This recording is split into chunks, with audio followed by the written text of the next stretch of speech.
Good morning. Hello, hello, hello. Welcome to Collective Church. My name is Joel. I'm part of the team here at Collective. Whether you're watching in the chat or watching later on, we're glad you are here with us as we go through this series called Reconstruction. Now, that video kind of just broke down what Reconstruction and deconstruction is. Deconstruction is this movement that's been going on lately. A lot of Christians who are breaking down their faith and trying to figure out what it actually means. And it's something that's actually as old as Jesus probably at this point. People who are breaking down their faith, it actually has just been branded now. Back when I was younger, it was called backsliding, a backsliding Christian.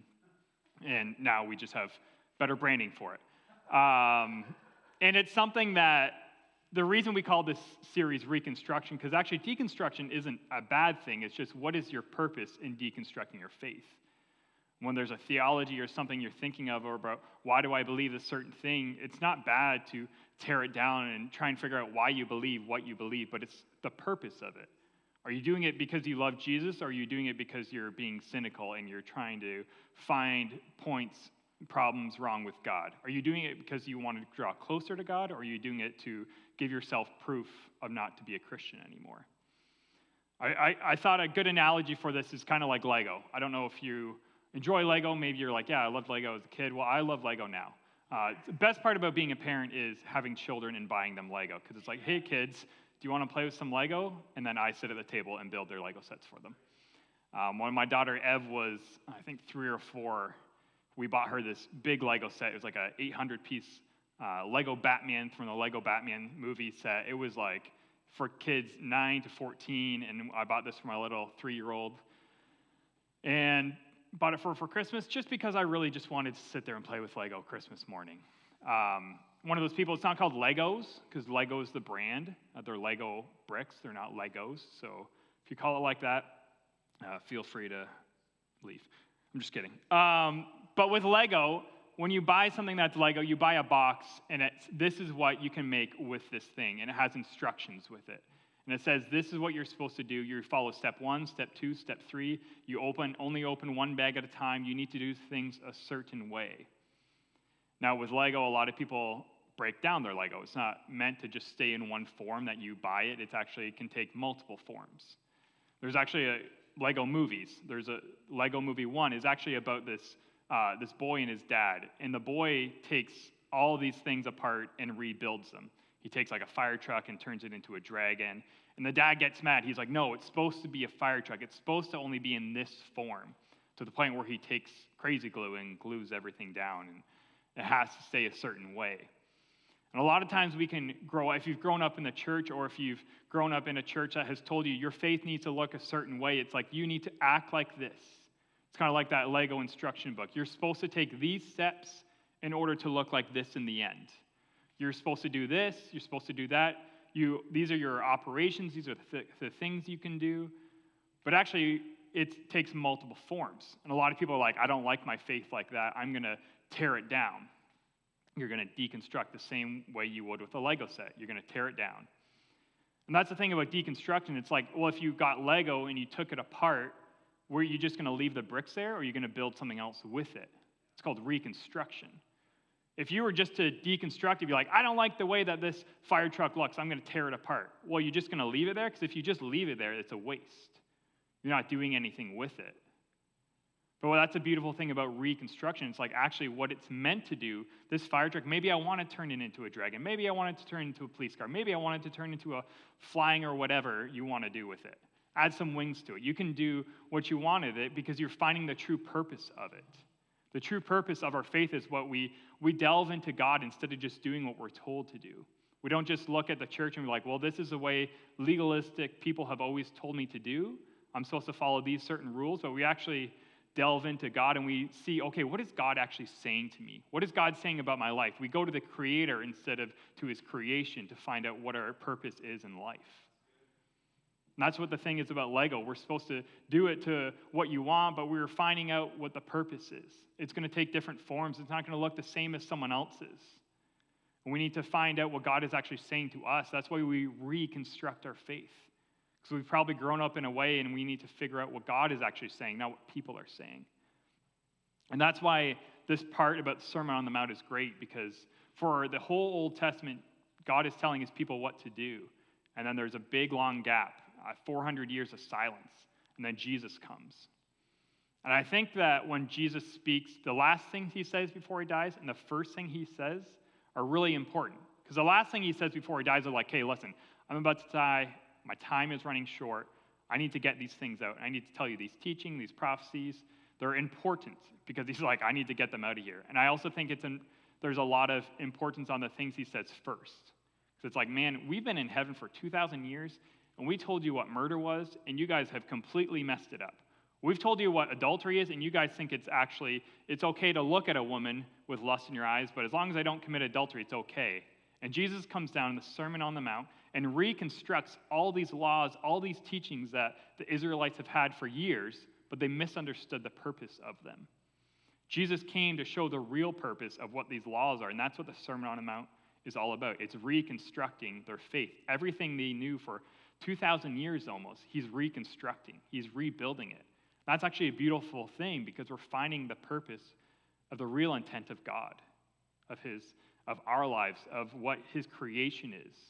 Reconstruction is a beautiful thing. Don't be afraid to reconstruct, but if you're deconstructing something, it needs to have a purpose and end goal. Don't just tear it down. Build it up to something. Jesus talks about the Old Testament. We're going to read about it later on today. He talks about the Old Testament. He talks about the law and the prophets. Now, the Old Testament before the Sermon on the Mount here is broken down into 5 different sections. It's not written chronologically. The Old Testament is written actually through categories. So you have what is known as the law or the Pentateuch or the Torah. Now that is Genesis, Exodus, Leviticus, Numbers, Deuteronomy. Those 5 books are the first books of the Bible. That is known as the law. And then you have the books of the history. So you got Joshua, Judges, 1st, 2nd Samuel, 1st, 2nd Kings, Chronicles, all those books there. Then you have books of poetry, so you have Job, which is actually written closer to Genesis. You have the book of Psalms, Proverbs, a bunch of books. And you have what's known as the major prophets and the minor prophets. That's what the Old Testament is. So it's made up of a lot of law, history, and prophets. Now the Bible has a lot of rules in it. 613 rules in it, 613 laws that the Israelite people had to follow all of them. Some Orthodox Jews still follow all of them to this day. Now, I cannot follow 613 rules. I'm just going to put it out there. I'm pretty good at following rules. I'm pretty black and white with a lot of things. I cannot do that. These guys had to follow all these rules every day of their life. And that's why a lot of non-Christians would look at the Bible and be like, oh, it's just full of rules. It's full of things you can't do. It's really hard to argue that when there's 613 laws in there.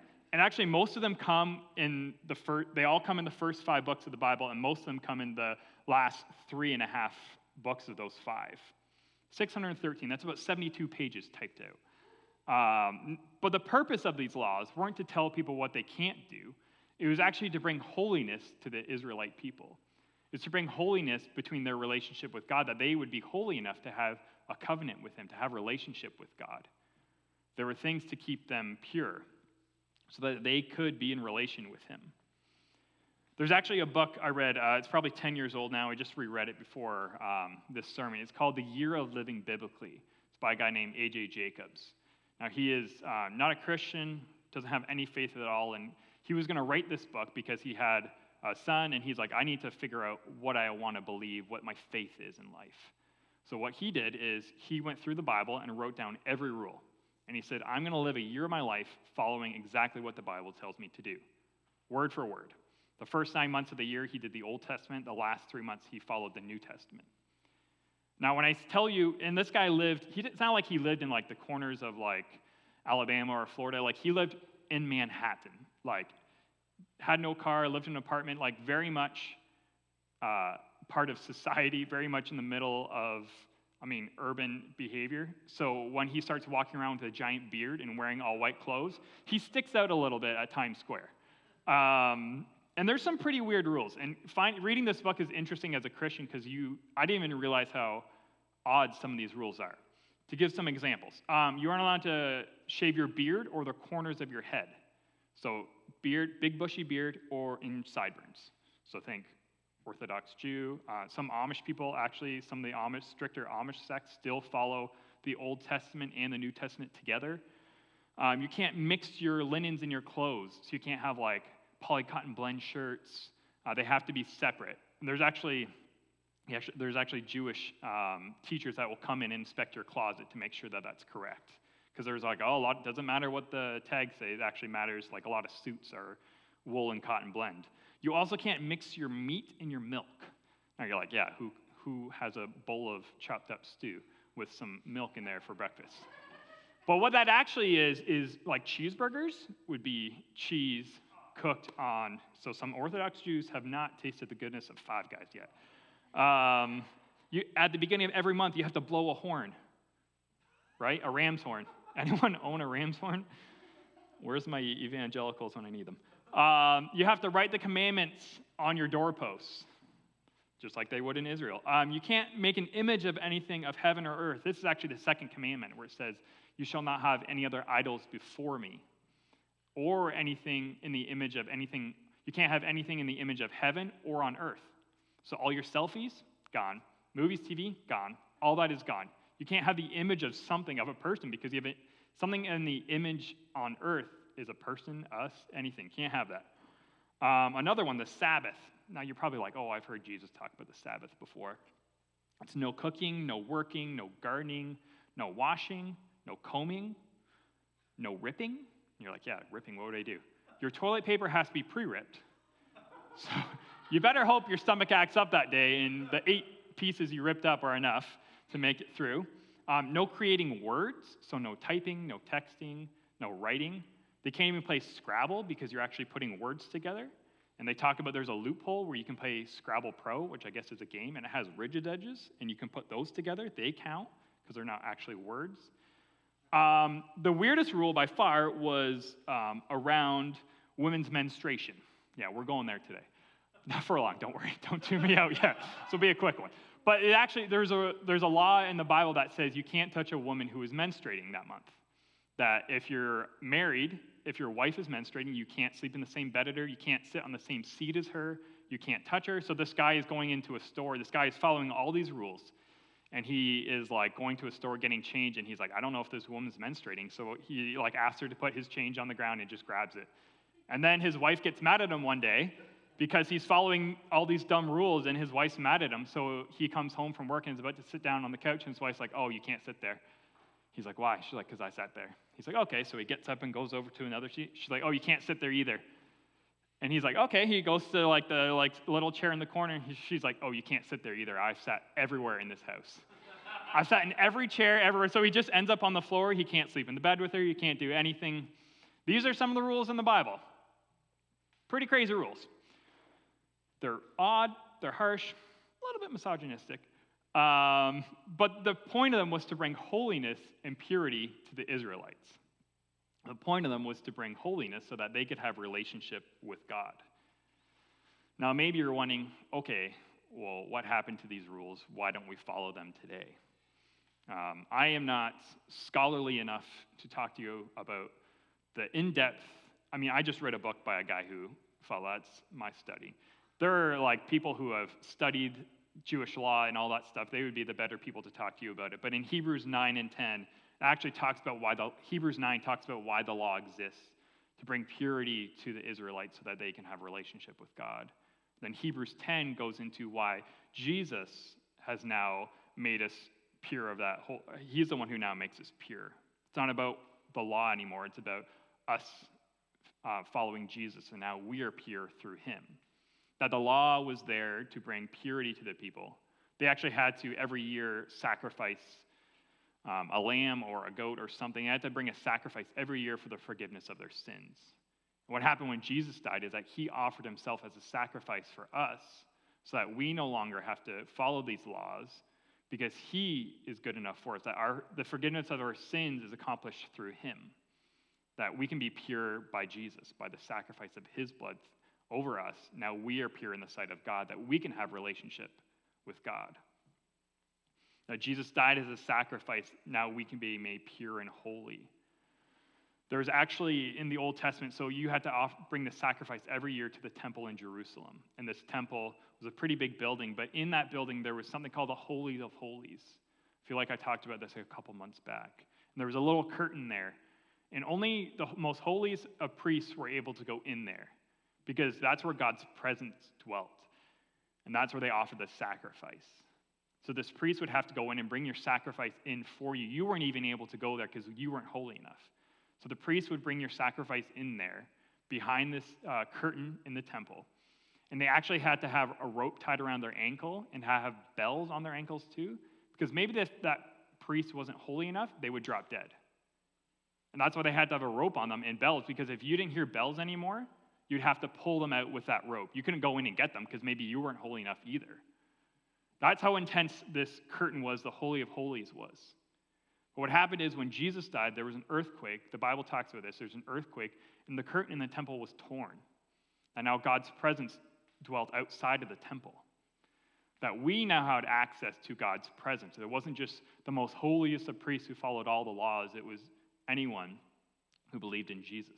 That his sin or his sacrifice washed away our sin. That now we are made pure. We can have a relationship with God through Jesus. It no longer was about us following the law, but it was about us following Jesus. Because honestly, we weren't going to be able to follow all these rules. And that's kind of what happened back then, is that in Luke 4, it actually talks about that Jesus was going to free them from oppression. And back then, those people kind of thought it was going to be like a political, physical oppression. They're like, oh, we won't be under rule of the Romans anymore. But what happened is Jesus freed them of the spiritual oppression. They no longer had to follow these 613 laws, that all they had to do was follow Jesus. Today we're going to read in Matthew 5:17. The verse says this: "Don't misunderstand why I have come. I did not come to abolish the law of Moses or the writings of the prophets. No, I came to fulfill and accomplish, or I came to accomplish their purpose." So he says here, the law of Moses and the writings of the prophets. So what that is, again, I just talked about the Old Testament. The first 5 books of the Old Testament, and the last books of the Old Testament are the prophets.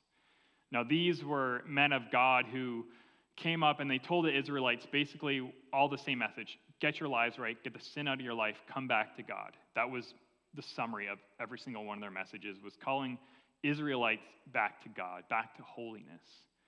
But a lot of them also foretold the coming of Jesus. And so when Jesus says, I didn't come to get rid of the law of Moses, I came to fulfill it. He did that by offering himself as a sacrifice.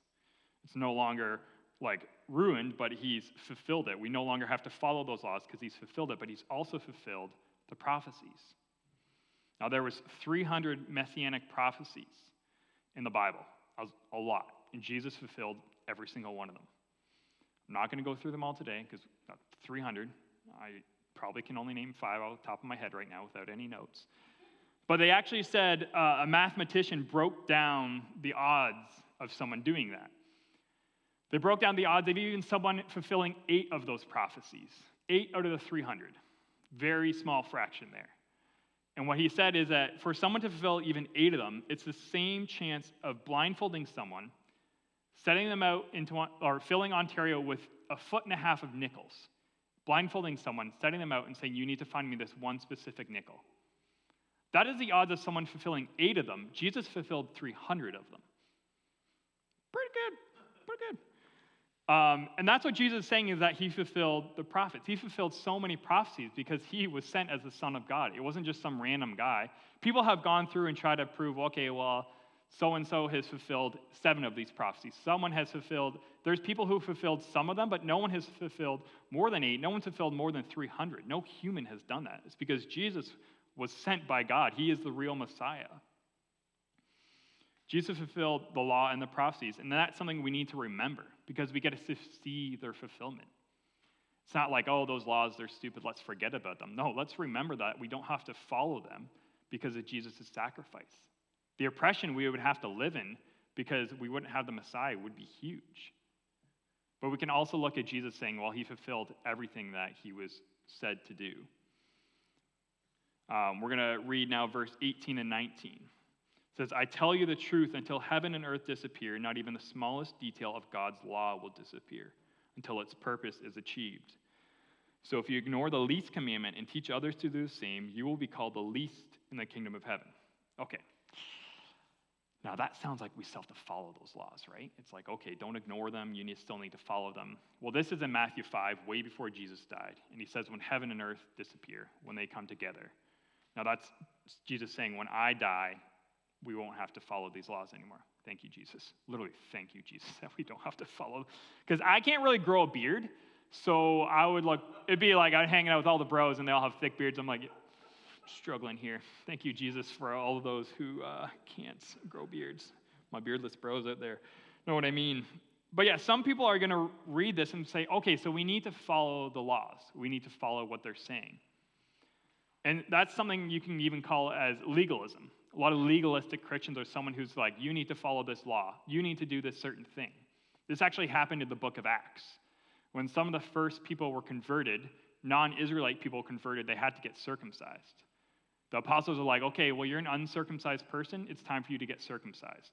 These guys are like, okay, if I have to follow Jesus, I have to get circumcised. And after a couple years, they were kind of like, wait, I don't think we have to do that anymore. There was a big fight over circumcision over certain men who were Gentiles, who was someone who's not an Israelite. And then they realized we don't need to follow the law anymore because Jesus freed us of that. Which to those guys who got circumcised first are like, could you not have figured this out a while ago? There's a reason they do it to babies, not to grown men anymore.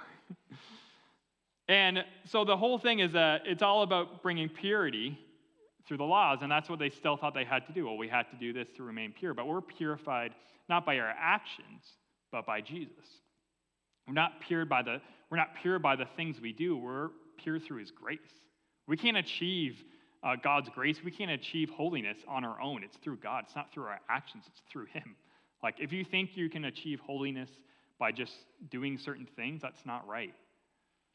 Now, it doesn't mean we can do whatever we want. It means we need to follow God. It means we need to follow what he's saying. It actually says in here, now there's something that usually a lot of people still fight over. Now, that's something like tattoos. Tattoos is something that a lot of people say, hey, you can't have tattoos because the Bible says that. Leviticus 19:28 actually says, do not write on your arms. That's in the Bible. Can't argue with that. And a lot of legalistic Christians, a couple years ago, I heard a pastor go through this verse and say, well, you can't have tattoos on your arms. Anyone who has tattoos is sinning because it says that in the Bible. Fair enough. It says in the Bible. We can't argue with that. It's a little bit awkward when you're sitting there and there's a bunch of people in the room with tattoos who were looking at them. We're like, what the heck, man? You can see mine. You're calling me out right now. Sure, it says that in the Bible. But it also says, so that's Leviticus 19:28. The verse before that says how you can't trim your beard or your temples. Now this guy, shaved face. It's like, okay, wait. So you're saying I have to follow this law, but I can't follow that law. Also says 2 verses later that you need to keep the Sabbath. Well, it was on a Sunday. You're typing notes. Anyone who actually typed in the chat today, you're breaking the Sabbath. This was all a trap. Sorry, we got you. We've taken your names down. We'll be calling the authorities. And a lot of people will try and pinpoint that. And honestly, I was one of those people. There was a time where I was like totally against tattoos. I was like, my wife Alyssa was like, I'm going to get a tattoo of something random. I'm like, Alyssa, don't do that. The Bible says we can't do it. But it's because I misunderstood what the Bible was saying. My faith told me I needed to look a certain way. You do it like this. I was always told that. But then you deconstruct something and then you build it back up. It's like, okay, well, why did I believe that? Why do I believe this? You test your theories against actually what God is saying. Instead of just believing what you've always been told, you need to go to God, who's the source of all this. Because you're going to believe stuff like this where it's like, well, this verse we need to follow, but this verse, don't worry about it. It's either all of them or nothing of them. But Jesus actually says, hey, don't worry about the law anymore. We're free of that. Now, people might have personal convictions with certain things, but he's not calling us to follow him because he's fulfilled them. It actually says in the Bible about tattoos in the New Testament that Jesus is going to have a tattoo that says, Lord, Lord, King of Kings on his thigh. So tattoos are cool. Don't worry about it. Jesus has a tattoo. I'm pretty sure you can. Tell your mom that. She won't be happy, but don't tell her I told you to say that, though. We're going to read the last 2 verses here. The rest of 19 and 20 says this, but anyone who obeys God's law and teaches them will be called great in the kingdom of heaven. But I warn you, unless your righteousness is better than the righteousness of the teachers of religious law and Pharisees, you will never enter the kingdom of heaven. So he's saying here, anyone who obeys God's law and teaches them. Well, we just talked about how the law has now been fulfilled. Again, not abolish, not forgotten, not throw away. Don't worry about it. It's been fulfilled. Its purpose has been fulfilled. Now, what that is saying is we now can teach others. To obey the law, to obey the fulfilled law, means to be faithful to Jesus. To follow what the New Testament is telling us to do, what Christian living looks like. To follow the will he has for our lives. But it also says to teach others. Teaching others the fulfillment of this law is telling them about Jesus, telling them about the gospel, telling them how we're free of our old life. That's a beautiful thing. He's saying that we will be called great in the kingdom of heaven by evangelizing and being faithful. Now, that's something we can all do. The Bible isn't about rules. It's not about the 613 rules. It's actually about the freedom we have in him, that he can lead us and guide us. And it's no longer about what you can't do. It's about what you can do. The fulfillment of the law represents the death to the old and the birth of the new. That's why Jesus says it's been fulfilled. The same way with our lives, that he has fulfilled our past. It's not abolished, it's not forgotten, but it's forgiven. Jesus says, okay, listen, you were a mess, this is your testimony, but now you are this new person. Just as the law is fulfilled, so is our old life. That our past isn't forgotten, but it's been forgiven and rebirth. That's why baptism is such a beautiful thing, because the old goes in and the new comes out. You're a new person. It's not like your hair changes and it's dyed or whatever, but you're still you, but you now have been repurposed, rebirthed. That's what Jesus is calling us to do right here, is to find new life. We can have a new life in Jesus by letting go of our past, by letting go of those things that we feel oppress us. Even looking here about how the Israelites were feeling oppressed and feeling burdened by all these rules and laws, like that's why you hear Jesus fighting a lot with the Pharisees and the Sadducees and the scribes, because these people were oppressing the people. They were telling, hey, you need to follow these laws, you need to do this, that, and the other thing. So some of the Israelites were like, yeah, I got to follow these rules. And they were struggling doing it. Sometimes in life we're going to struggle trying to find out what we're supposed to do. We think a new job, we think a new relationship is going to give us fulfillment, is going to lead us to that, is going to free us of feeling hopeless, feeling lost, but it's the only thing that's going to free us is following Jesus. Jesus is the only thing that's going to give us hope. Just as the law wasn't giving this people hope, it was actually through Jesus that they were feeling fulfilled. If you're watching this morning and you don't know Christ, I want to encourage you today. Today you can start following Jesus. You no longer have to feel oppressed by your past. You can feel fulfilled in your present. That you can have a new life in him. You no longer have to feel shamed and convicted of what the rules you're following, but you can feel free of that. It's a beautiful thing to be able to follow Jesus. In the chat, we're going to have a little button that pops up to say, I want to give my life to Jesus today. If you're watching this later on, send us a message on Instagram. Fill out a connect card. Connect with us. We don't want you to walk through this alone. We want you to walk through this together. That if you made the decision to follow Jesus today, it's a decision that you don't have to make on your own. It's not a walk you have to figure it on your own. We can walk with you today. Maybe you're a Christian and you're watching this.